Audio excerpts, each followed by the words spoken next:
ঘরোয়া ক্রিকেটে ভালো নৈপুণ্য দেখিয়ে সুযোগ পেয়েছেন শ্রীলঙ্কা সফরে। একাদশে ঠাঁই পাওয়া নিয়ে অনিশ্চয়তা কেটে গেছে। বাড়তি পাওনা হিসাবে মুশফিক তার কিপিং গ্লাভস তুলে দিয়েছেন লিটন দাসের হাতে। তার আগে প্রস্তুতিটা বেশ ভালোই সারলেন লিটন। শ্রীলঙ্কার বিপক্ষে 2 ম্যাচের টেস্ট সিরিজ উপলক্ষে 2 দিনের প্রস্তুতি ম্যাচের প্রথম দিনটি ভালো মন্দ মিলিয়েই কাটল বাংলাদেশের। দুর্দান্ত সেঞ্চুরি করে নিজেকে জানান দিয়েছেন তামিম ইকবাল। শ্রীলঙ্কা প্রেসিডেন্ট একাদশের বিপক্ষে 7 উইকেটে 391 রান নিয়ে প্রথম দিন শেষ করেছে বাংলাদেশ।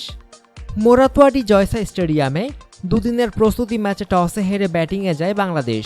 যদিও ইনিংসের শুরুতেই প্যাভিলিয়নে ফিরে যান সৌম্য সরকার। তিনি করেন 9 রান। সামারা কুনের বলে সাজঘরে ফেরেন বাঁহাতি এ তারকা। এরপর তামিমের সঙ্গে দারুণ এক জুটি করেন মমিনুল অবসরে যাওয়ার আগে দ্বিতীয় উইকেট জুটিতে আসে 143 রান। 103 বলে 73 রানের চমৎকার ইনিংস খেলতে গিয়ে 10টি বাউন্ডারি হাঁকান মমিনুল। তার ইনিংসটি বাংলাদেশের দ্বিতীয় সর্বোচ্চ স্কোর। অন্যদিকে সেঞ্চুরিয়ান তামিম বাউন্ডারি হাঁকান 9টি। একই সঙ্গে বল উড়িয়ে সীমানার বাইরে পাঠিয়েছেন 7 বার। 4 নম্বরে ব্যাট করতে নেমে 21 রানেই প্যাভিলিয়নে ফিরে যান অধিনায়ক মুশফিকুর রহিম। 46 বল খেলে 3 বাউন্ডারির সাহায্যে 30 রান করেন সাকিব আল হাসান। মুশফিক সাকিবের বিদায়ের মাঝে দারুণ ধৈর্যশীল ব্যাটিং করেন মাহমুদুল্লাহ রিয়াদ। তবে 73 বলে 3-4 ও 2 ছক্কায় 43 রানেই থামতে হয় তাকে। মেহেদী হাসান মিরাজ আবারও ব্যর্থ হলেন। মাত্র 1 রান করে উইকেটের পেছনে খোঁচা মেরে ক্যাচ দিয়ে ফেরেন তিনি। তবে 7 নম্বরে খেলতে নামা লিটন দাস শেষ পর্যন্ত অপরাজিত ছিলেন 57 রান করে। লিটনের ইনিংসটি প্রস্তুতি ম্যাচে বাংলাদেশের তৃতীয় সর্বোচ্চ স্কোর। উইকেটে তাকে বেশ সাবলীল মনে হচ্ছিল। শ্রীলঙ্কা প্রেসিডেন্ট একাদশের বোলার করুণারত্নে 3 উইকেট নেন। শ্রীলঙ্কা প্রেসিডেন্ট একাদশ জবাবে দ্বিতীয় দিনে ব্যাট করতে নেমে দীনেশ চান্দিমালের ব্যাটে ভর করে 403 রান করে 7 উইকেট হারিয়ে।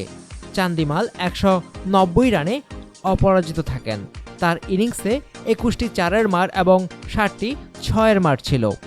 দ্বিতীয় সর্বোচ্চ রান আসে করুণারত্নের ব্যাট থেকে।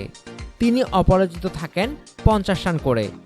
প্রস্তুতি ম্যাচে বাংলাদেশের পক্ষে মোস্তাফিজুর রহমান 12 ওভার বল করে 28 রান দিয়ে 4টি ম্যাডেন সহ 2টি উইকেট লাভ করেন। বাংলাদেশের পক্ষে সবচেয়ে সফল বোলার ছিলেন তাসকিন আহমেদ। তিনি 11 ওভার বল করে 41 রান দিয়ে 2টি ম্যাডেন সহ 3টি উইকেট লাভ করেন। এছাড়া মেহেদী হাসান মিরাজ ও সৌম্য সরকার 1টি করে উইকেট লাভ করেন। শ্রীলঙ্কার ব্যাটসম্যানদের বিরুদ্ধে বাংলাদেশি ক্যাপ্টেন মুশফিকুর রহিম তার দলের 9 জন বোলার ব্যবহার করেন। দিন শেষে শ্রীলঙ্কা প্রেসিডেন্ট বোর্ড একাদশ করে 7 উইকেটে 403 রান। শেষ দিকে চান্দিমাল ও করুণারত্নের আক্রমণাত্মক ব্যাটিংয়ের কারণে বাংলাদেশের বিপক্ষে 11 রানের লিড পায় শ্রীলঙ্কা। আগামী 7ই মার্চ গল টেস্ট দিয়ে শুরু হচ্ছে 2 দলের আসন্ন লড়াই। অনুগ্রহপূর্বক সংবাদটি শেয়ার করুন এবং খেলাধুলার সর্বশেষ খবর জানতে স্পোর্টস লাইট সাবস্ক্রাইব করে রাখুন। ধন্যবাদ।